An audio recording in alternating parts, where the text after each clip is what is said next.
Nous l'appelons la Madelon, nous en rêvons la nuit, nous y pensons le jour. Ce n'est que Madelon, mais pour nous c'est l'amour. Vous voyez de l'art pratiquement partout et tout le temps. Par contre, il faut regarder. Depuis 6 éditions, le Week-end des Fracs est le temps fort national du réseau des fonds régionaux d'art contemporain. Un week-end pendant lequel les Fracs sont en ébullition et proposent une programmation particulièrement dense et festive au public. Le mur de chute, c'est une œuvre qui est composée de fragments de bois. Je sais pas trop ce que ça représente, mais ça représente quand même un truc. Au programme, rencontres avec des artistes, programmation de performances variées, accès aux coulisses des Fracs. Lorsqu'elle était une petite fille, elle a avalé un piano à queue en verre, un vrai piano à queue en verre, et depuis ce piano est coincé dans son ventre. Évidemment, vivre avec un piano à queue en verre coincé dans le ventre, ça complique l'existence. Comment vous appelez-vous ? Jean-Charles de Quillac. Quel est votre parcours ? Ce matin, j'ai pris le bus. J'ai pris la ligne 39.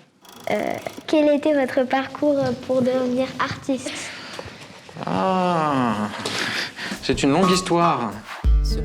Des personnalités extérieures au monde de l'art sont aussi invitées à venir commenter en live sur les comptes sociaux des Fracs les œuvres qu'elles auront choisies. Et ben voilà, ça.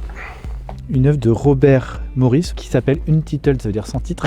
Il y a le visage d'un homme.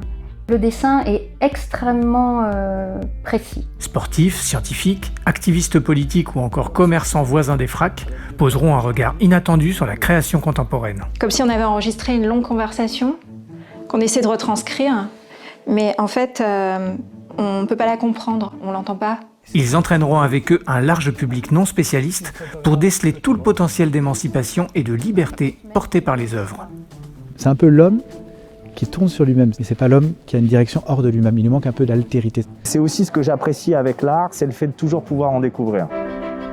Pour ce 6e WIFRAC, des visites d'expositions virtuelles et plein d'invitations d'action seront proposées dans le respect des contraintes sanitaires sur l'ensemble du territoire.